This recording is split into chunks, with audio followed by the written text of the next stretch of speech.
start the music.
All right, everyone. Probably should have taken a drink there first. Hey, welcome to PrepperNet Live. I am Forrest. We're getting the show started. We got some amazing people in the green room. We're going to bring out, I got a few announcements I want to go through first. We're getting started early. You notice I usually wait longer for people to join, but hey, not tonight. We got big names in the green room. So, hey, want to let everybody know this is a live stream, not only for PrepperNet members, but mostly for PrepperNet members, just to kind of let you guys know what's going on. And we're still around if you have bi-weekly meetings or monthly meetings, whatever you have, or your group is not meeting right now. But we're here, so that's what we're here. Make sure you join PrepperNet.net. Here I am. That's me. That's my 4 books I've written. If you don't read them, you'll probably die in the apocalypse anyway. So you might as well go ahead and buy them now and not worry about it. And also, hey, check out our podcast called Prepping Academy, Uncle Buck and I. And sometimes special guests, special guests will come on. So join that, whatever your favorite podcast method is. I get really, Greg and I work good together, but I love giving Greg a hard time.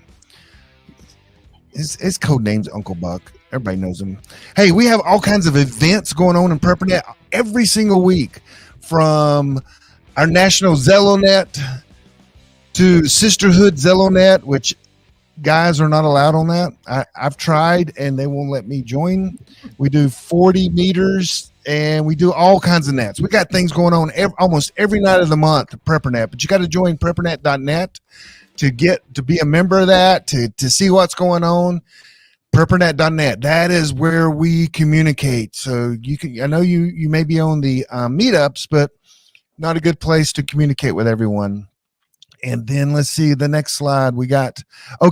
This weekend we got a big event called Mountain Readiness. It's in Harmony, North Carolina. They still have tickets, a lot of tickets, I think. I'm not sure. mountainreadiness.com. I'm going to be there for sure. I'm actually teaching 3 classes a day, which can I say the S word? And yeah, it sucks. It does, because, Sonovan's going to be there, and my partner Trip forgot that he has this wedding anniversary, and they're already booked a cruise. So I'm teaching the Sonovan class, and then I'm teaching my class on survival groups and my class on entrepreneurship for survival. So I'm teaching 3 classes a day. It's going to kill me. And also, guess who else is going to be there? If you look right there in the middle, right there, you see a doctor and a nurse, I guess. Dr. Bones and Nurse Amy, which are in the green room. You heard them laughing a second ago. But they're going to be there. It's going to be a great experience. We're getting there, we'll be there Friday set up, ready for everybody to come in. We're going to have I don't know what it is. Beth will describe it in the chat room. Her name, if you see a BG, that's Beth. We have social. She's already posted. Oh my goodness. She's already ahead of me. We're having a big social Friday night. Come and Beth, if you'll tell everybody what they need to bring, definitely bring a chair. There'll be no chairs on site. So you got to bring your own chairs. So, but come and join us Saturday night. Beth will give you all the details. You'll come by the booth and get the information as well, I guess. So let's see. I think is that all I have? Oh, I'm giving away a sun oven. So it's everything. It's actually more than $679. I did the calculations on it, and my calculator came to an E. I don't know what that means, but it came to an E. It's that valuable, and it will be that valuable when the grid goes down and you're trying to, warm up some food on a fire. People see you burning something, they'll come and, they'll invite themselves to dinner. This prevents that. So anyway, enter the sun oven. Go to preppernet.com/giveaway, and you can enter. All I need is your email.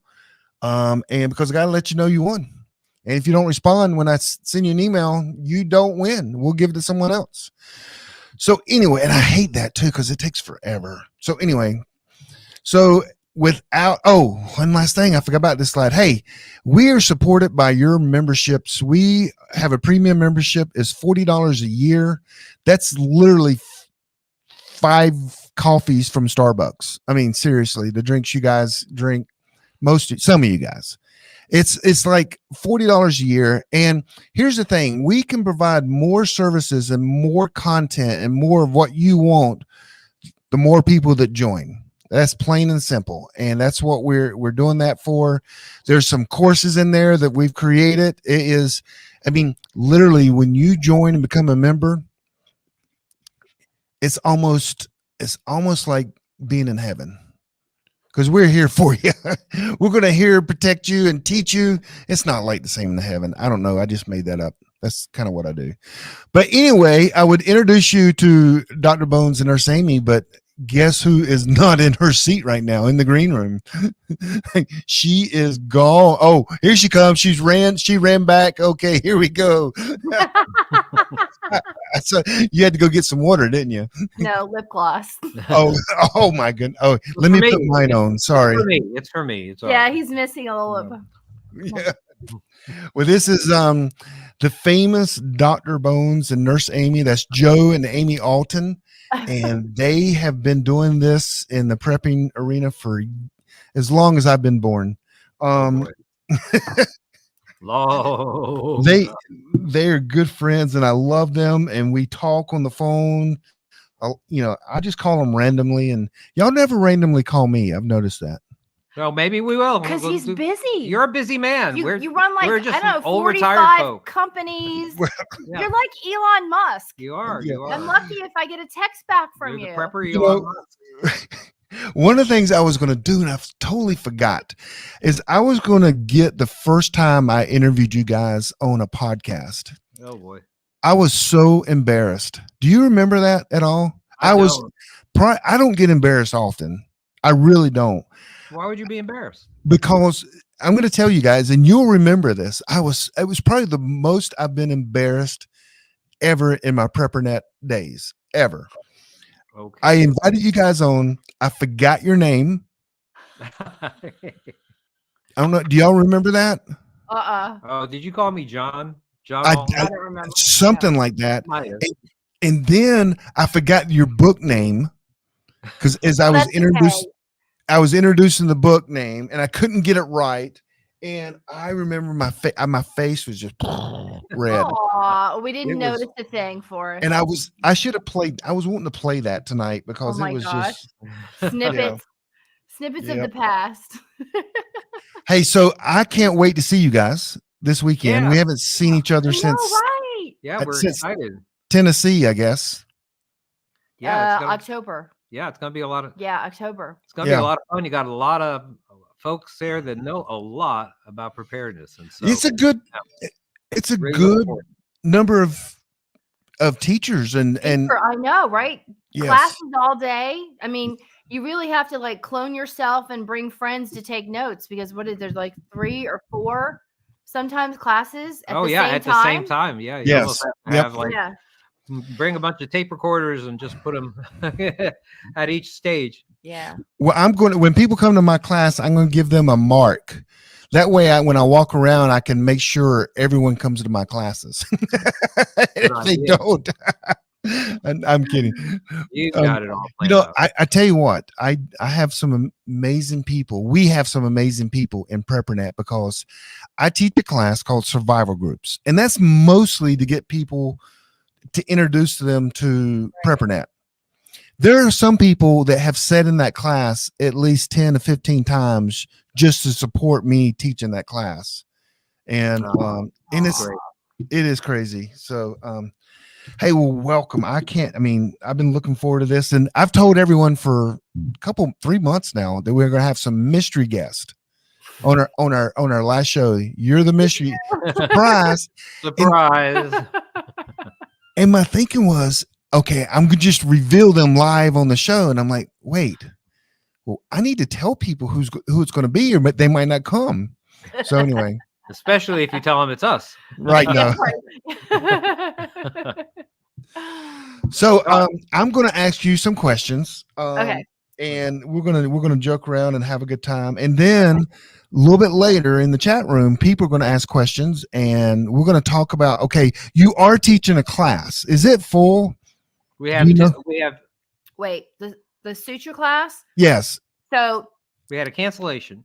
We had one. We had a cancellation, and then we had someone buy one last night at midnight, and then he canceled at 12 o'clock today. He has to work.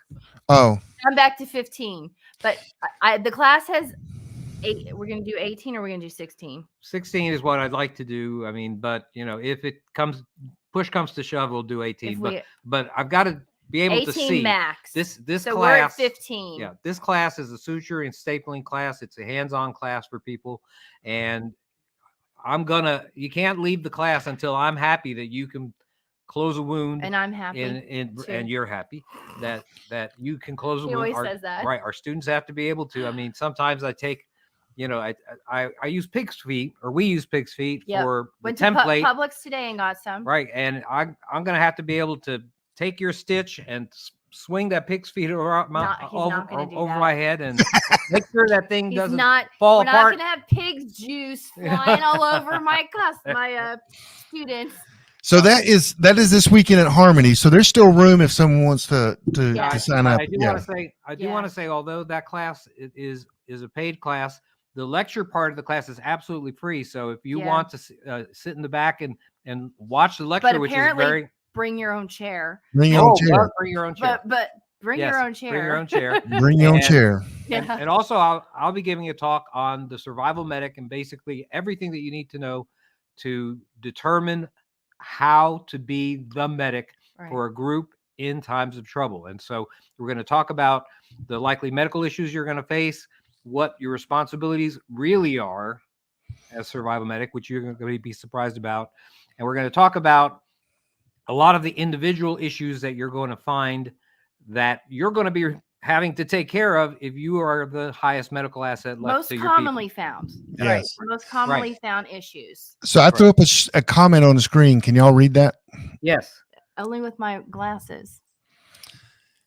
Favorite Dr. Bones moment is when you poured 2 cups of hand sanitizer and Amy laughed at you, of course. Yeah, I was constantly entertained. Oh, yeah, we've had some dispensers that you push on it and like your whole hand fills up with hand sanitizer. Mm-hmm. Whoever has quality control for the pumps that they put these hand sanitizers, not paying attention. But sometimes I just do it to annoy you. That is true. not use hand sanitizer to annoy her, but use a lot of hand sanitizer to annoy her. Yes, and then it's like all slimy. Well, Amy does what my wife, when I do something that's, I guess, annoying or not, she doesn't think it's funny, but she just rolls her eyes and just is like, yes, no, I get more of a reaction than that out of her. Usually until she whacks me on the back of the head. No, your marbles would be too loose. But I have to tell you that annoying her is one of the little joys in life for me. What? Anything I can do to annoy her. Too. Yeah, it's wonderful. It's just wonderful. I just have you just a little bit angry at me, just a little annoyed at me, and saying, what are you doing? And my dad has said numerous times when he's seen me get like, he's like, Amy, he's just pulling your chain. I cannot stop reacting. I'll be 90 years old and I'll be like, what are you doing that for? That's funny. So guys, how did you get? I mean, okay, let me ask a question. Are you really a nurse? Are you really a doctor? I mean, or did you go buy one on the internet? I know, right? Oh, you know what's so annoying? Every 2 years in Florida, You're going to show me your license, aren't you? Yeah, every 2 years in Florida, you have to renew your license. There's mine. That's right. Let's see. Mine's here too. Yep, and you don't have to show me your license. There we go. So, for everyone, before we went live, I was pulling a joke on them, and they didn't know it was a joke. License. Yeah. but I told them, I said, listen, a lot of people do like an EDC dump and what's in your pockets. You know, I said, I'm going to do a wallet dump. Let's see your gold cards front and back, and let's see the cash. USBs. Yeah, one of my USBs. And she pulled out her her nursing license, and Dr. Joe got up to get his wallet because he thought it was serious. I thought I'm supposed to get. Listen, he's good at following orders. You know. I thought that was hilarious, and I'm like, guys, I'm just kidding on that. Yeah. And so anyway, you are a doctor and a nurse, because everybody kind of wonders that. I mean, it's very simple. There's nothing to wonder. If you want to know if somebody's a medical professional, at least in the state of Florida, there's a medical board, there's a website. You can search. You can find out if their license is active. You can find out. Oh wait, you got to back that up a little bit. Yeah. They're real deal. And it's an active license. Although we are retired from actively seeing patients. Yeah. You know. But he asked me a question. Oh, what's your question? So I'm trying to answer. Oh, I'm sorry. So in each state in the country, if you're wondering if somebody's a medical professional, especially you see these people on YouTube, and I'm not going to mention one chick that has been on YouTube for do not say her name. But you don't know her name. You can't find out. She claims she's a registered nurse. She claims she went to this school or that school. If you don't know her name, then you don't know if she actually is a registered nurse or something else, we'll say. Okay. So people can make claims, but you know what? Back it up. And you need to allow people to look you up and find out if your credentials that you're claiming to have are actually true. So anyway, Florida split my license. It's really ridiculous. I now have to renew 2 licenses. I have to renew my RN and my apron. They changed my initials. I'm now advanced practice registered nurse, which is a nurse practitioner. They just, I don't know. Well, y'all got the wrong kind of license. When I got my license to marry people, it was a one-time fee. And that was it. Yeah, that's true. Right. You know what? That's not a bad thing. They should have marriage licenses renewed. And if you don't renew it, then it just goes away. Screw this divorce stuff that everyone has to go through. If you just forgot to go to the state, you're like, okay. Sorry, hon. I didn't renew it. How did you guys take your medical profession and then literally, I mean, I know you retired, but a lot of people retire and live in their houses. They go to Tennessee, they go to Florida, they go back and forth a lot, and just retire. But you guys kind of said, hey, let's just get into the prepper and survival and the home. I mean, in that genre, and started a business. I mean, why? Go ahead. We retired probably. It's been 20 years since we've been retired from active practice, believe it or not. And before I met Amy, I had is there before you met Amy? Not does officially. That really exist? I mean, she honestly, denies it, but if we're looking at histories, does that really exist? Well, we call that era BA, before Amy. So. All right. Anyway, go ahead. So I had volunteered for disaster assistance teams before for hurricanes, Hurricane Andrew in 1992. Yep. I did that, so I had some experience with that. And shortly after after I retired, we basically got Hurricane Katrina, and we saw all these situations where we had lots of disaster medical assistance teams available, but we didn't have people, give people a way for them to actually access help if they needed it. Right. So we wound up having a lot of victims that, because of flooding, couldn't be connected with the hundreds of disaster medical assistance personnel that were coming on and converging onto the Gulf Coast even before the event had occurred. So, this is something that I felt was really important. If we could actually teach people, right, some medical skills, how to deal with some medical equipment, put some supplies in their hands, that possibly we can avoid some unnecessary deaths, things like what happened during Katrina. And for us, we just decided to start talking about it. Well, I will say that another thing besides that was we were getting threats of pandemics. There's 2006, 2007, swine 2008. flu. I mean, every season it was like, oh, we might have a pandemic. We might have this. We're worried about this. We don't know how contagious this is. And we just kept having a lot of threats. And one day we just started talking about, Joe loves history. And we have a lot of old books. We collect old books from places that we've traveled. And I was like, well, what happens in this day and age if we have some serious pandemic? And we started talking about the Spanish flu, which he knew a lot about. And in today's age, and obviously I'm preaching to the choir here because we've all experienced what Joe and I talked about in 2009, which was, well, it will probably travel quickly. There's planes, there's trains. People can get from China to California in a few hours. And it would just, if it was contagious, airborne, which obviously COVID is, it would spread throughout the entire world. And then depending on the death rate, what would happen to our medical system? And they could be overwhelmed, like we saw they were. I mean, I personally tried to go to the ER 3 times at some point during COVID, and they just were too overwhelmed and they wouldn't let him in. So I said, screw it. I'm just going to go home and die. So see you later. So, but anyway, that's what we talked about. And so these things kind of converged together. And when we started looking about what are people out there teaching folks that don't have medical training, if something like we had made a scenario about happened. And who was doing the teaching? Right. I mean, there weren't any doctors and there weren't any nurse practitioners that were really talking about medical preparedness for disasters, medical preparedness for, what hits the fan situations.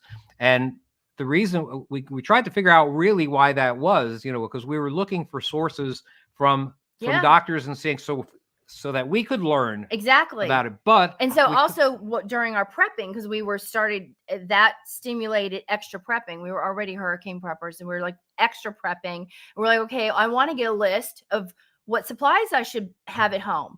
And what should we think about if we don't have that medical technology, the electricity, all the things that we've relied on, the things that we learned in school? What are we going to do? So we were looking for a source ourselves to help us get medically prepared. For example, some doctor who had written previously, that was actually a doctor, about what it is that you really should have, in your medical kit. And we were getting folks that weren't as highly trained as we were talking about that, but nobody was willing to do that. And we realized that the reason why, too much about technology. Right.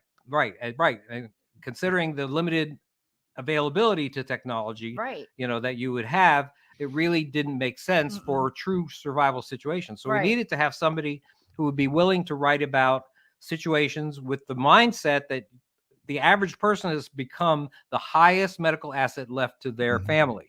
And we did that, and we realized that no one else was writing about that. That was a doctor, for example, because these were relatively young people that were interested. The people that were interested in it were young people, but they wouldn't be willing to speak about it because they were afraid of going against the conventional medical wisdom. You go against the conventional medical wisdom and you might lose your license. And so if you have if you're a 35-year-old doctor and you've got, 3 kids that are less than 10 years old, you are not going to want to lose your license, because you're saying crazy things like we say, in terms of the zombie apocalypse, type settings.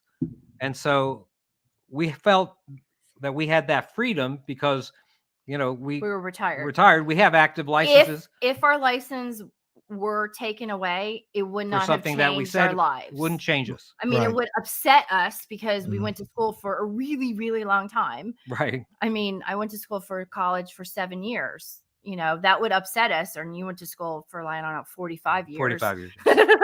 Well, I'm 16 years from a medical degree. Are you? Yeah, from day one. That's closer than some. That's closer than some. God. So we needed to have somebody who would be willing to write about this, and so we started writing about it. Mm-hmm. We filled a niche. Okay, so since that time, has this movement?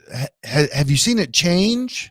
Has it gotten better? Has it gotten worse? Has it gotten more focused?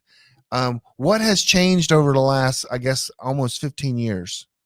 Well, I would say that there's a slight increase in general interest in preparedness, but it really waxes and wanes based on what the situation is in the world today. And right now, the situation in the world today isn't so great.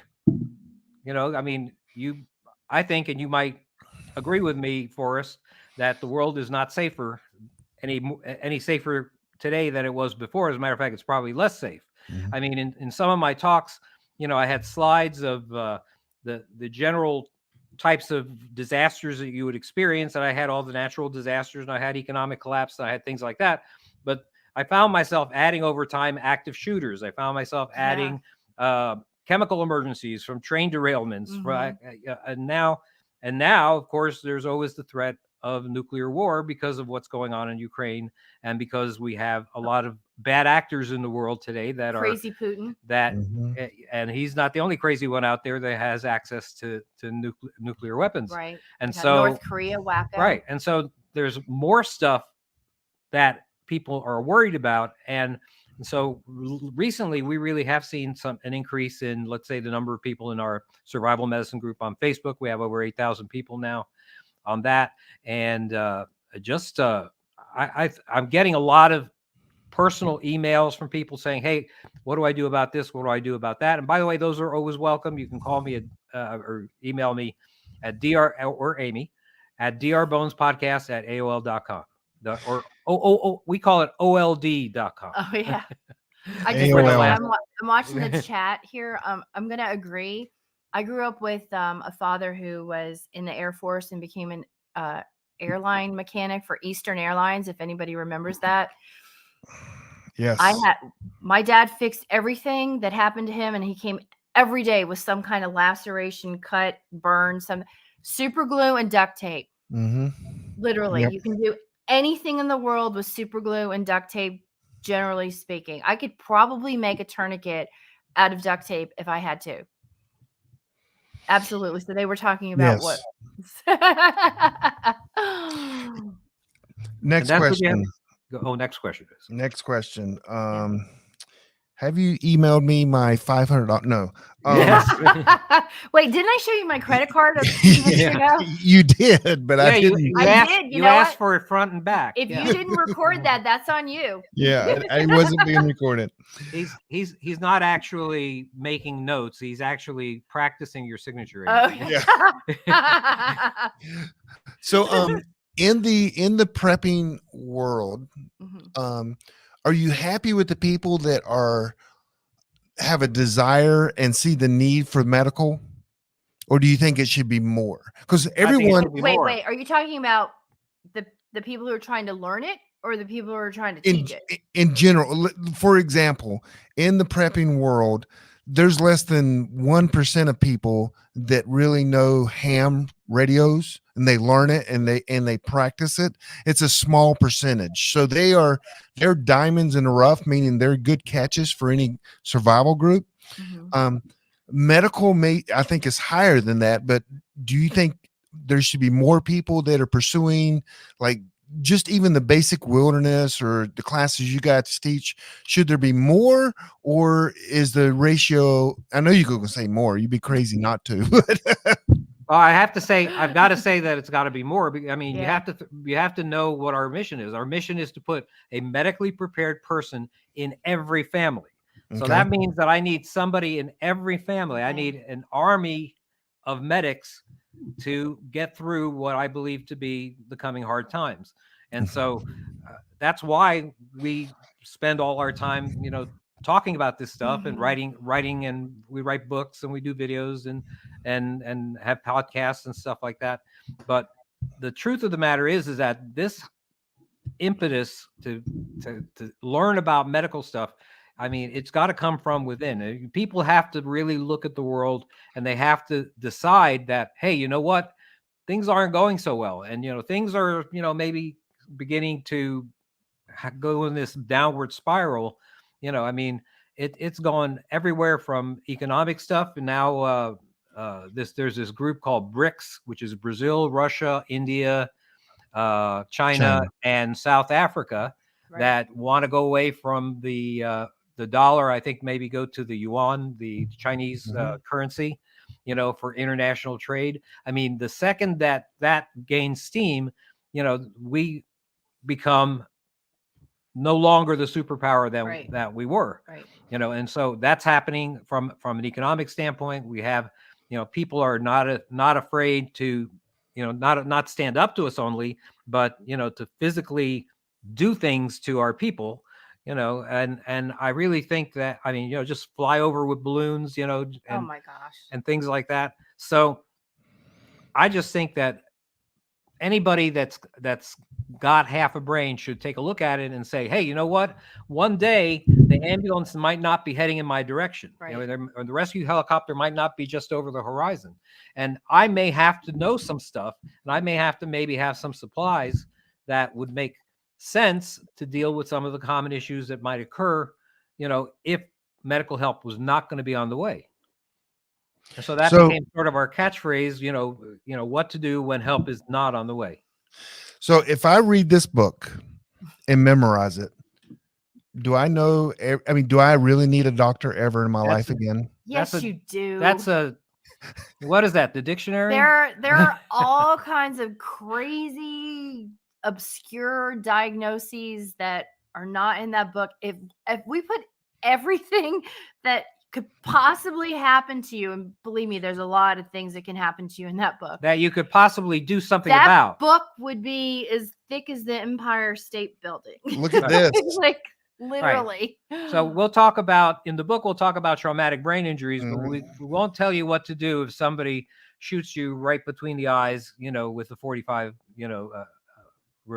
he's put his number up there. What number are you? You're number 4. Yes. 5 of the first 500. That's awesome, because we've got quite a few books out there now for us. So number 4. Number 4. Wow. And you know what I did the first thing when I opened that? What was the first thing I did? Find out who the other ones were. Call Charlie. I called Charlie Hogwood. See, I know. I remember. and he said he was number 3, which I expected that. I mean, y'all were like neighbors. And oh my gosh, he's literally one of the first people. Yeah, he was in our first survival group. As a prepper, like I don't think we knew another human being that was a prepper because we were in South Florida and it's like not like a big thing down there. But we got together with him and he was the other prepper that we knew in South Florida. So before we take questions from everyone, this book is a must for every prepper. I mean, don't you think? Thank you. It is like, it's like the SAS survival guide. That's a very good book. Everyone has that in their bug out bag, or they have it. And this is definitely probably number 2. I can't think of another one, but the information in here, I reference this all the time. I do fish antibiotics and bird antibiotics. I know exactly what to take them for, how long to take them, the doses and everything. But this is the most amazing book ever. And I love the color. I'm just saying the color version is amazing. Yeah, we do too.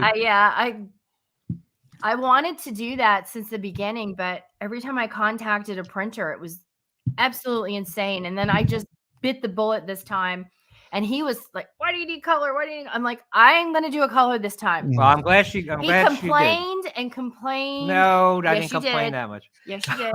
Here we go. Yes, you did. Oh. Why are you buying so many? Why are you? Nobody's going to want to buy this. Well, we got a guy in the chat. I didn't stacked to the ceiling. I have to say what are that you do with them? I am shocked by the response of people to the color book. And if you go to if you go to Amazon, you know, we're 4.8 out of 5 and over 2,500 reviews, you know, and 96% I think of them are 5-star, but our 1-star reviews are, this book is not in color. Right. Yep. Which Amazon doesn't want you have me. to get I'm not allowed on website. Amazon in the description to say, hey, right, it's a color version. Or the other one he complained that I shouldn't do was a spiral, but I did it anyway. That's a must about expensive. As well. That one was crazy. Yeah. That thing was hand bound, by the way. I want people to know that the company that does this for me actually wrote me this huge bullet pointed list with multiple people CC'd on it as to why I should not do this book. They were complaining the paper is too thick.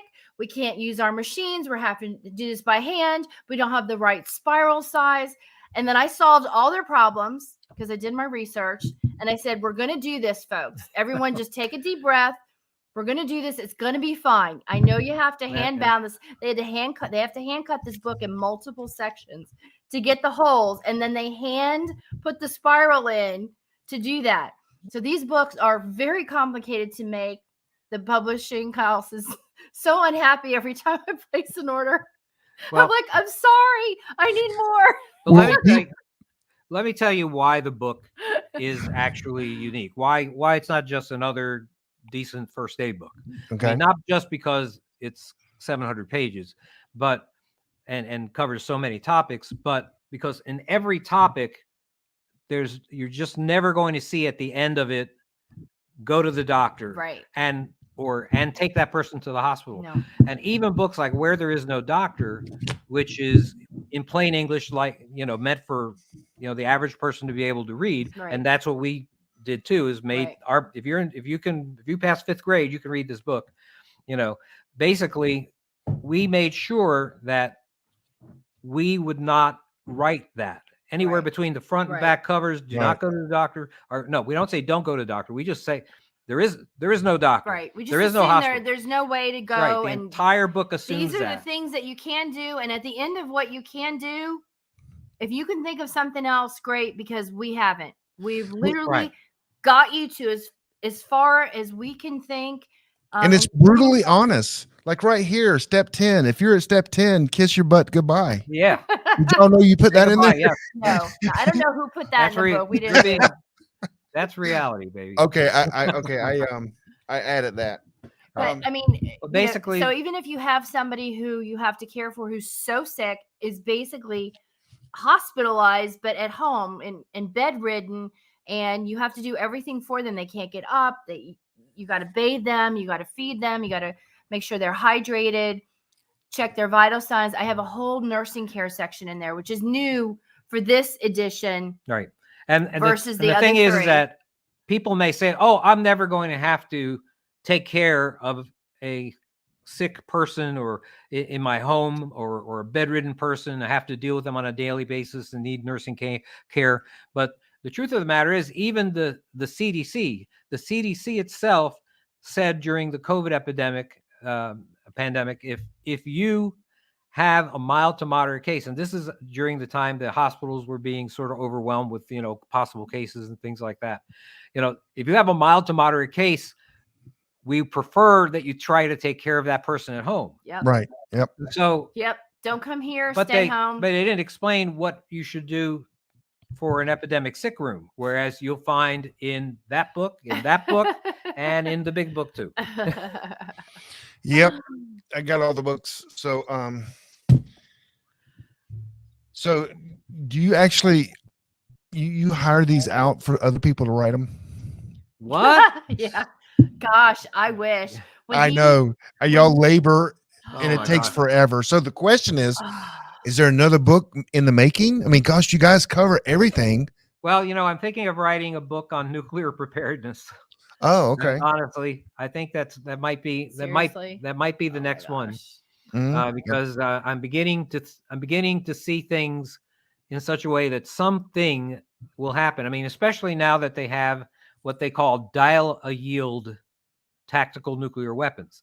That they have nuclear weapons that you can decide whether this warhead is going to be 5 kilotons, 10 kilotons, 25 kilotons, or 100 kilotons of nuclear weapon. And so what that's doing is it's making some of these crazier dictators think, well, maybe it's not such a bad idea. Maybe I'll just drop a 5 kiloton bomb on Kiev. And yeah, I know now they call it Kiev. Chicken Kiev is now Kiev. Anyway, Kiev, and I can just imagine what's going to happen when that possibly occurs. So let's hope it never does. And I'm not panicked about it, and I don't want anybody to panic about it.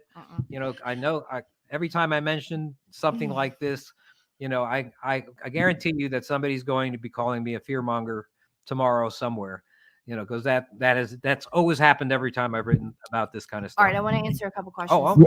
Okay. Before you do that, hey guys, if in the chat room, if you see a couple people have already put like 3 question marks and a question, and when you do that, I'll throw it up on the screen here, and we can, if it's an appropriate question, and it's even if it's not appropriate sometimes. I'm sorry if I've missed some of these questions. No one was supposed to do questions until now, so we're waiting. I will answer Mike's question. I don't think this is not in the Kindle version. This is print only, and that's really what you need is print. So this is a reference book. This is like the SAS survival guide. You really need to know that in your brain. This is too much to know in your brain, and this is 18 years of probably education. Right? I mean, actually more than 18. Way more. But yeah. Not only that, but he had 40 years of practice, and I had, I don't know, 25 years of practice. I mean, if you add it all up, it's ridiculous. It seems like y'all would practice enough where you actually could start doing it. But anyway, you would think we would.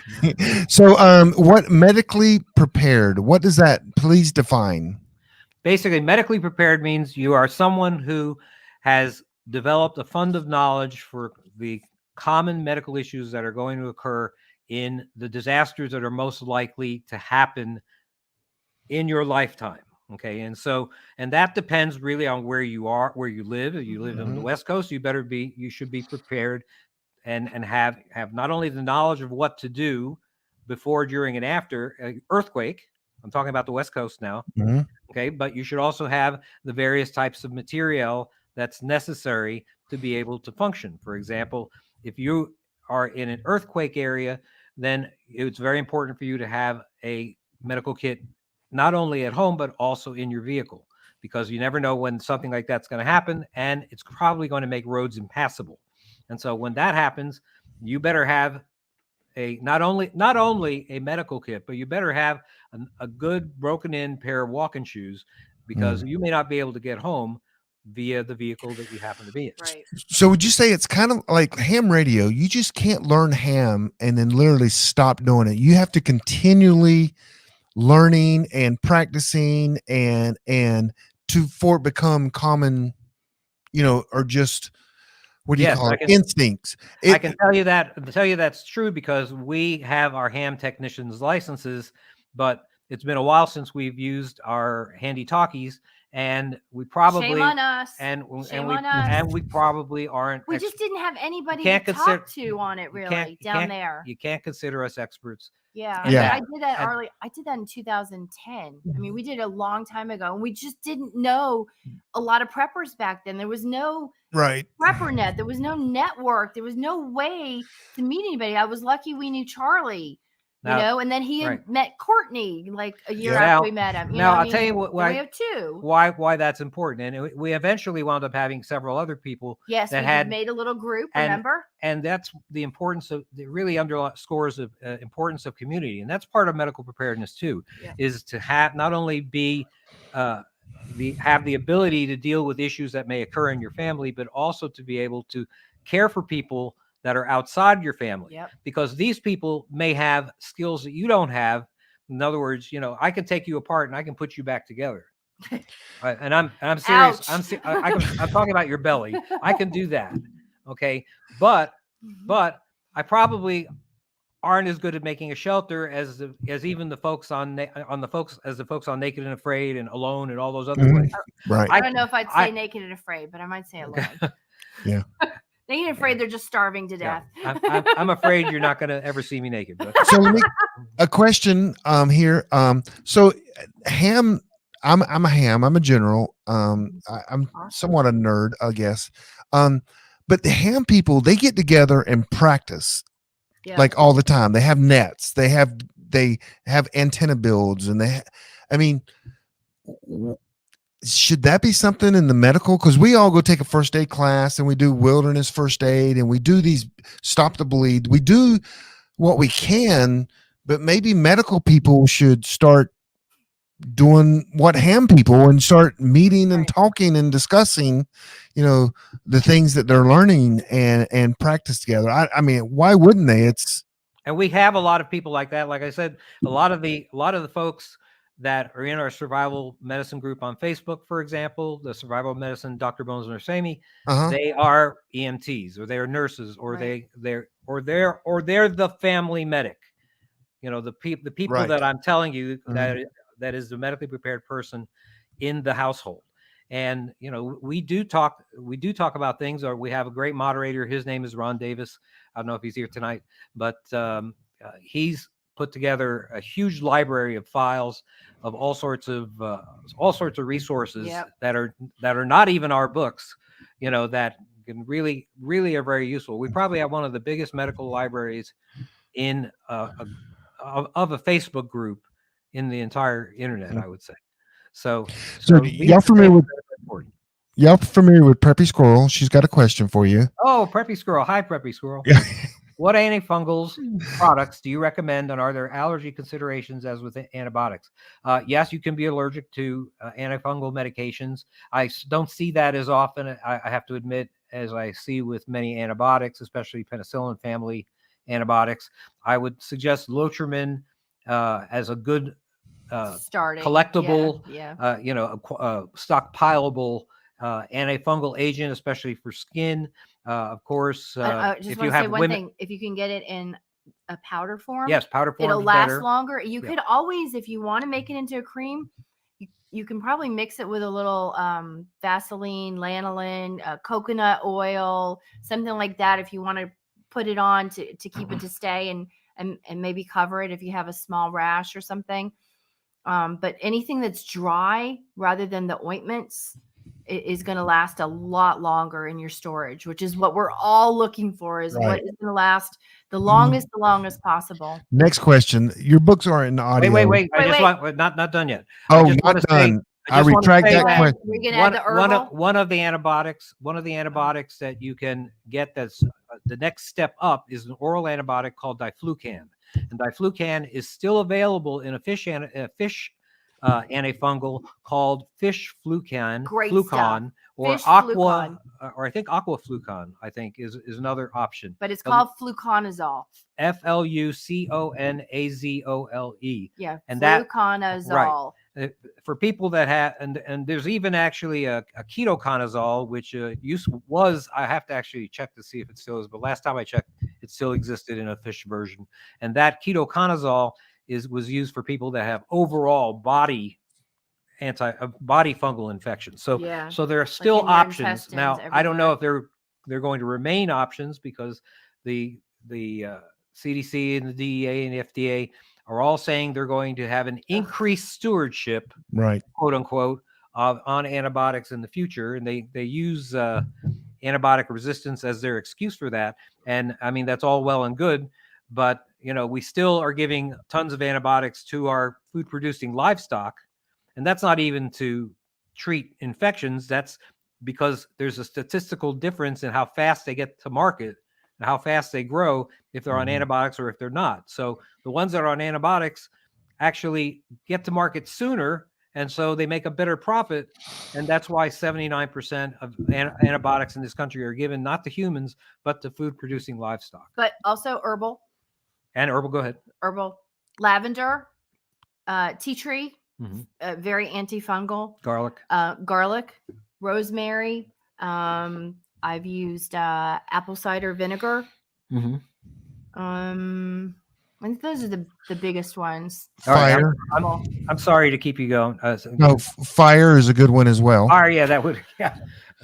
Nuclear weapon of mass destruction, yes. Challenge, you got to answer this next question in 15 words or less. I know, it's not possible. All right, sorry, go ahead. Is your books an audio? That's really interesting because Joe's son, I don't know if people who have followed us had kidney failure and was on dialysis from type 1 diabetes. And because of all of that and the high blood pressure. Your 15 words are over. He lost he actually had an eye removed and the other eye is 90% blind. So he is technically what does that have to do with audio form? Because he can't read. Oh, right. Audiobooks are very important to us, and that's not sensitive to you. We have thought about it, and I was thinking about it because I saw somebody write that down, and that could be a project for me. I wouldn't mind doing that. 700 pages. I can read it. Just you don't do it all at once. She already determined she can read. She did determine. Yeah, she has. And I have a good storytelling voice because I read to my children since before they were born, and one's almost 35 years old. So now. The book's going to start like this. It's going to go, once upon a time, there was a crazy old doctor who thought that the ambulance was heading in the other direction. Okay, next question's on the screen here. Can y'all see the question? Take over hostile force in Sudan. Lee. Yeah. Oh, that's kind of it's not really a medical question, but is it a false flag that in Sudan, the hostile forces? You guys keep up with current events. You can answer that. Well, I can tell you that I think that the problem with places like Sudan, where there's this civil war going on, is that there's not enough security to keep their laboratories safe. So if there is somebody who's fiddling around with viruses or has some kind of virology lab there, I can tell you for a fact that they're not following the same safety regulations that we have here in the United States, for example. And so the hostile forces in Sudan that apparently took over this virology lab, could certainly they couldn't do anything with it themselves, but they could sell whatever technology is there. They're talking about a false flag, like drawing us into, to draw us into Sudan. Yes. I think we probably do special ops all the time, all over the place. So, it wouldn't surprise me if we do wind up doing something there. I think we've tried to get some of our people out of there. Well, let's just say I'm going on a trip here tomorrow. To Sudan. I can't say. I can't verify. No. Here's a good question. I've always wondered this. In Florida, car gets hot. What medical supplies in your kit really degrades with being in a hot car?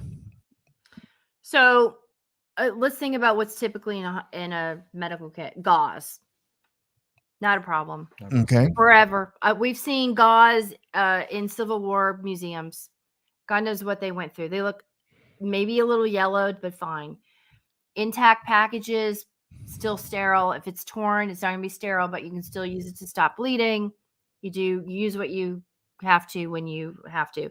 Medications, same thing as food storage. We like them in dark, dry, cool.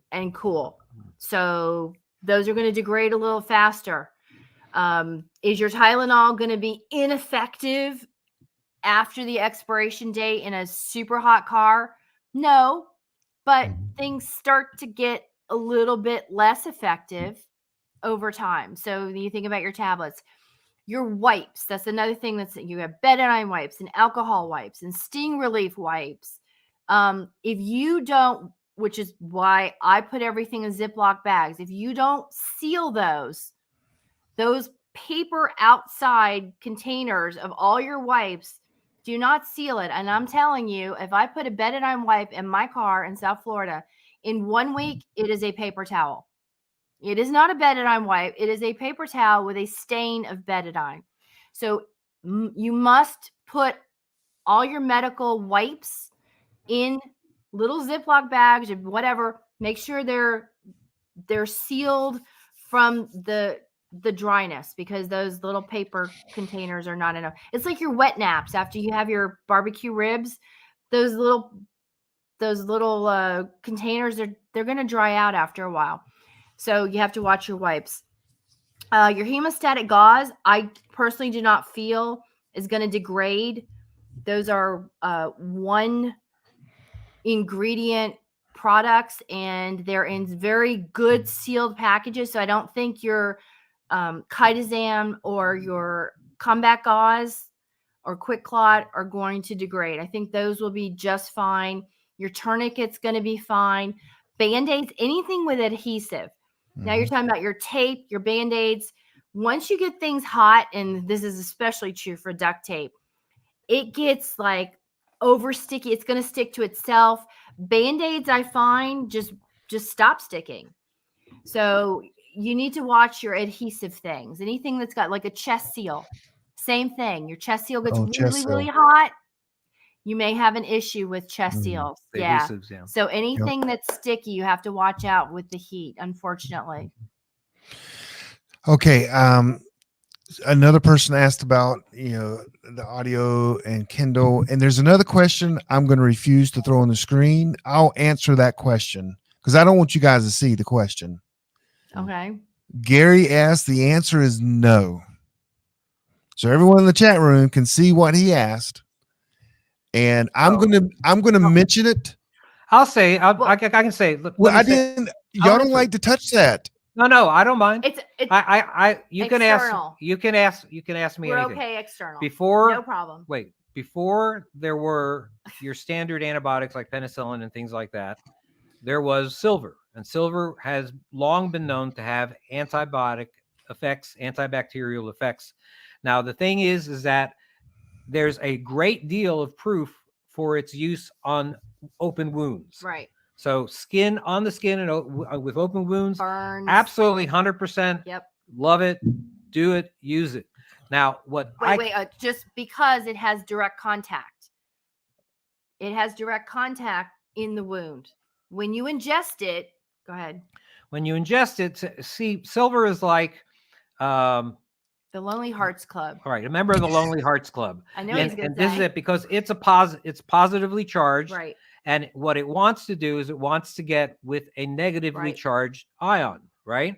And get together. Now, what it does in the body is it binds with chloride from the sodium chloride, the salt that's in your body, and it becomes silver chloride. And silver chloride is known to be generally in the body to be inert. So no effect. Now goes right out. There's a lot of anecdotal evidence. A lot of people, have testimonials that say that, it's worked for them.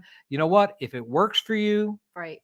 I have no problem with you using it. I mean, the worst thing that could possibly happen is you wind up turning blue from argyria, which is the, from God, can you imagine like one or two you gotta people that have gallons. You'd have to drink gallons of that stuff a day for that. So I have no problem with people using it. I'm just saying that I don't have as much scientific data for it internally as I do for it externally. Okay, so that's my feeling on that. And I tried to save you guys from that because I know. No, don't save us. It's okay. I know you're. We need to be challenged. Okay. We need to be challenged. Don't, let me put it to you this way, that what we say isn't dogma. And if you line up 10 of us doctors or 10 of us nurse practitioners, and you ask us the same question, all 10 of us, you probably get 10 different answers. So, what you're getting is my answers, or my feelings, our opinions from the mindset of someone who is trying to help the average citizen become a medical asset. That's me. And that's her. Okay. So, next question. Come on. Professor at Harvard is going to answer. Okay, go answer. Amy. The spiral version on Amazon is not in color. It's not in color. Oh, it's in black and white. Host. I just want to answer another question. No, I throw it up there. You can take it. So, but they can get, if I remember right, they can from your website get it in color, can't they? Yes. Store.doomandbloom.net is where I have all of our medical kits that we pack. It's where I put the color book and the spiral book. The only thing that's on Amazon is Amazon printed, KDP printed black and white books. They print them, they send them. We provided the text and they send that out. Yep. And so they can go to your site and get color. The ones that buy from you guys are they signed? Some of them. Yes. No, our signatures are always in them if they buy them for us. What may not happen is I ask them if they want it signed to themselves or if it's a gift to someone else. They have that option to check that. Because if you're buying it for a gift, they don't want me to sign it, Dear John, and it's going to Mary, So we let them check off if they want it signed personally or if they want us to just leave it off because it's a gift. Okay, if someone wants to learn ham, they study for a test, they buy a radio, and they start training. If someone wants to start getting it in the medical field, we're not talking probably EMT here. We're just talking about being that family or group medic. And how what does that path look like? Okay, well, basically, it's actually pretty simple. And now the ham radio classes that we took to get our technician's licenses were actually put on by the municipality. And there are many medical courses that are put on by municipalities as well. Many of them are free. So you might want to take a first responder course or a CERT course, or you want to take your CPR courses and things like that. And you wind up learning some very basic ways to deal with a number of different common injuries. Now, what I would tell you to do is every time that you learn a module from one of those courses, learn it exactly as they teach it to you. But in the back of your mind, I want you to think, what would happen if I couldn't do what they tell me to do and take that person to the hospital? Basically, they're going to give you a goal, and that goal is going to be stabilize and transport. But what if you can't stabilize and transport because there's nobody to stabilize, to help you stabilize them, and nowhere to take them to, let's say, put them on a ventilator or things like that? What would you do in that circumstance? So you always should have in the back of your mind what I would do if I wasn't able to access the miracle of modern medicine. Wow. Okay. Boo. That was good. That was good. Here's another one. This one says, is it better to keep reinforced skin closure strips in over liquid bandages? So you use a liquid to close the bandage, your wound up. Do you put like strips over it? I guess that's what he's asking. I think maybe he's asking is it better? Which one is better? Okay. Is it better? So I would say that the strips are better, butterfly bandages or steri strips, if you use the benzoin tincture on either side. So the benzoin tincture creates like a sticky adhesive. And when you put the strips on, they'll stay on. So you can take a shower, you can wash the area. Liquid bandage is good, but it's very limited on what it can take care of. And your laceration or your cut needs to be very close together. Anything that's slightly pulled apart is going to be better with steri strips to give it that tension, because once skin touches, the healing process goes much faster. And liquid bandage is not going to bring things together. Liquid bandage is on the outside of the skin. It is not going inside and then bringing things together. So if you have something that has any kind of depth whatsoever, your liquid skin is only superficial. It's like caulking. And you don't put caulking inside of anything to bring it together. Caulking goes on the top. So it's a weather protector is what liquid bandages for anyone who's used caulking, which if there's a person who hasn't used caulking, I don't know where they've been hiding, but that's the same principle. So I personally like the skin closure strips better. Awesome. When is the new book coming out for Prolonged Caregiver? Is that a book you're putting together? I think what they're talking about is like an expansion of that nursing care chapter that I have. Okay. And it's really funny that he says that, because I wrote the titles to every one of the chapters of that book 5 years ago, 6 years ago. I have it in a drawer. And that's what I use. I based that thing that I outlined for a book to make the nursing care chapter. Right. If you haven't, which I had to make it very small. If you don't have the actual Survival Medicine Handbook 4th edition yet, take a look at that book and that chapter and see if it's something that interests you, her nursing care chapter. And if it's something that you want to go in deeper, we can also put it together more articles on that are perfectly free also on our website. You have to realize, I hope people realize that at doomandbloom.net that we have over 1,400 articles, podcasts, and videos on medical preparedness, and they're all absolutely free. I mean, so it'd be great if you buy our book, and that's wonderful. Sure but you put my nursing care chapter on. I believe we made it an article. No, the nursing care. I have it. We have some nursing care articles, but it's not the entire chapter, but it's a lot of the information. But yes, that was something that was really important to me, and I've been wanting to add it to the other books. And then this time I actually had the time because it was COVID and we weren't doing anything else, and so I was able to write that chapter and get it in the book. But yeah, it's about prolonged care. Somebody with a broken leg, somebody with a broken hip. I mean, we're not talking 2 or 3 days of care. We're talking about weeks, months. You've got to bathe them. You've got to change their sheets while they're in the bed. I mean, you've got to change them so they don't get bed sores. If they get bed sores, what are you going to do? So all that stuff is in the book. So this book here is how many pages? 700 and something pages. If you count, I think it's 694 after the introduction.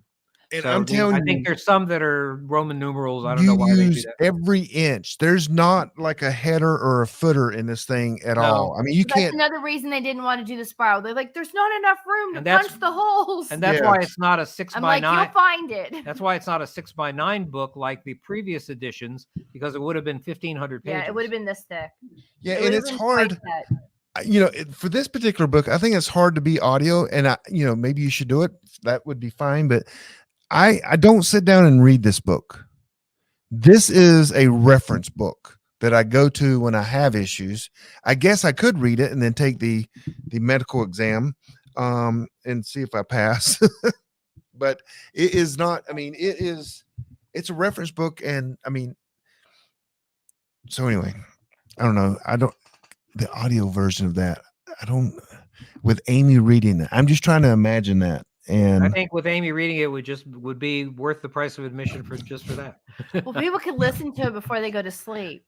I could be like, oh, what's that guy who she has a very soothing voice. What's that guy who has the television show that he just talks? He puts you to sleep. No, the guy who puts you to sleep. The tall guy with the red hair. He's pale as heck. Oh, Conan O'Brien. Oh my gosh. You make me watch his shows. I do. He's monotone. He does things very slowly. No, it's not Conan O'Brien. No, it's the television show where so-and-so puts you to Joe sleep. Pera. Joe Pera.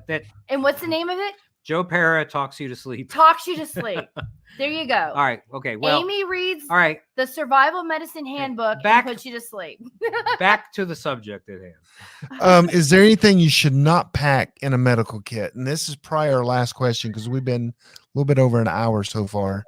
And you know what? Hey, everyone, I want to tell you guys this. So I was concerned, I'm like, okay, this is probably late for you guys. Because, I mean, some of us go to bed early. And I'm like, this is kind of late for you guys. And they're like, what do you mean late? We were on, what's that morning show you were on that at like 2 o'clock in the morning to 4? We were on Coast to Coast AM. From 1 to 3. 2 weeks ago? Yeah, from week 1 to and a half 3, ago. Mm-hmm. I don't know. I'm losing track. And I was thinking 9:30 was going to be too late to 10:30. 1 a.m. to 3 a.m. We actually went to sleep at 9 and slept till 11. Right? Yeah. Well, we were going to sleep till 12, but we both woke up at 11 p.m. and we were like, okay, we can't do this. We have to get up. But yeah, that was crazy. Okay, so this, what should you not pack in a medical kit? I would say ammo. Right. Well, you're right. Things that are not medical. Okay. Right. Basically, you need, if you have a medical kit, what do you need to do? You need to get to it fast, right? You need to get to where the tourniquet is fast. You need to get to where the splint is, perhaps. And if you have your cans of beans there, and if you have your 38 special ammo there, it's just not not going to make it. So you really need to be able to access what you need to get to fast. And this is what I tell people about our medical kits. We have an entire line of medical kits, and we put them together in ways that make sense to us. But what I want people that makes sense to me, to you, especially to you. Especially That's to you. why I do not let him pack my kits. Right. But what we want you to do is we want you to take the kit. If you buy a kit from us, we want you to take it, open it up, take it apart. Yes. And put see what's in there so that it makes sense to you. No, I already made sense for you. Don't worry about it. I promise you. I am misorganized. I am with Amy on this one. I could take a huge box. If you guys saw the amount of supplies that I put into one of those big backpacks, it is a huge box. It's hundreds and hundreds of items. I have figured out how to get that into that backpack. I had a guy write to me in a panic attack. He was like, "Dear Amy, I don't know what to do. I'm freaking out. My wife emptied the backpack. Oh, I have a huge pile of medical supplies and I don't know what to do. How to put them back together." I was like, "Oh, my God." It's true. He said, "It's not going to fit." That particular bag, that particular kit, you probably could make 2 additional kits out of it. I thank goodness I have like a ton of pictures on the website. I say, first, look at the pictures. You'll see exactly where most of the things are. I said, what's left over, give me the list and I'll tell you exactly which pocket in the back, hidden underneath, that you need to put the rest of the stuff that's left over. I took a Band-Aid out and couldn't even zip it back up. I'm not allowed. See, people are like, "Oh, when I buy your bag, can I add?" I'm like, "No, you can't add. There's no such thing as that." I have packed them to the hilt. I have to hold the bags they really are in my arms and zip them like right. this. Thankfully, those zippers will never break. That's how I know these zippers are like amazing, because they never break. And I have packed them to the hilt. Sometimes I gotta like squish them. Anyway. Well, so it's been long. It's been, I mean, well, I didn't want to go not long because of the content. It's just that we tried to, you guys are so amazing. I want to keep you on for hours, and I always get yelled at for that. I can't watch it for 4.5 hours. Someone's asking the Survival Medicine Handbook. Let me just hold it up. Did you see a question? Yeah, somebody asked this question. Oh. The essential guide for when medical help, when help is not on the way. And remember to get the 4th edition. Well, just look for this cover. Yeah, but the color book and the spiral book are only on store.doomandbloom.net. The black and white you can find on my store if you want it signed, whatever, or you can find it on Amazon. And these are good books. These are your late. I mean, these we also have those if you want to add them in with the other with the Survival Medicine Handbook in a 3-pack along with the and USB. You can even have the USB as well, which has all sorts of videos and things like that. So tell everyone how to. I know you guys have an on PrepperNet.net. You have your own little group, but how can people listen to your podcasts, read your articles, and all that? Okay. Everything is in one easy source, doomandbloom.net. At the top of that, I have a link. You can click on the YouTube. You can click on the Facebook. You can click on the Instagram. Everything, all of our little links are up there. Along the side or at the bottom of the front page is a link that will take you to the store, a link that will take you to the Amazon if you want to go to Amazon and get the black and white book. Lee, I just want to thank you, Lee. I just want to say that our medical kits are HSA, FSA eligible. And that's because they cover all first aid kits. And I have a specific category on store.doomandbloom.net that says FSA, HSA kits. And basically what they want to hear is first aid kit. So every kit has a second name. It's got my first name that I, made up 10 years ago. And it's got a second name. It's the same kit. And it'll say first aid kit family, first aid kit compact, first aid kit. All they care about is those first 3 words are first aid kit. If you buy that, send me a note through my email, through contact. I also have a FSA, HSA card item that's 0 cost. If you add that to your kit, your order, I will know that I'm going to send you a special receipt. And just because some people might not know what that is. That's a medical savings plan, correct? Right. Yeah. Health savings account is HSA. FSA is, what is it? What does it stand for? No, I forget. Flexible savings account. That's it. Flexible. Yep. So your work may have one or the other, and all the money that's in there, some of the people lose it if they don't spend it by a certain time of the year. I don't know if it's your anniversary of work or December 31st, but you can use that money to buy first aid kits. Now, what you cannot do, they will not cover books. So if you want a book, you have to buy a kit and buy a book, and I will bundle that together on your special receipt that I email you as a one price bundled thing. Some of my kits you can upgrade and add the book, and it's already bundled in, and that's not a problem. When I do the receipt, it's just going to look like that, but you can't buy a book. Unfortunately, they don't cover first aid books or any books. Well, this has been awesome. That's all the questions I think we've taken care of, and I can't wait to see you guys this coming weekend. 4 days. I have to say, Forrest, that of all the interviews that we've had recently, yours has been by far the most recent. That's terrible. He doesn't mean that. I'm kidding. You are awesome. You are awesome. We are your biggest. We're your biggest fan, Forrest. We are. Yay, Forrest. Can I get permission to use that? Because that was good. That was really good. Great starter. Yes. That would be a great starter. Yes. So doomandbloom.net, listen to their podcast. He posts a lot of articles on PrepperNet.net, but go to Doom and Bloom. Tons of information there, and easy search too. You can easily search the articles there. So, I can't wait to see you this weekend. Hey guys, everyone, thank you for joining us this evening, and we'll see you next time. So thank you, everybody.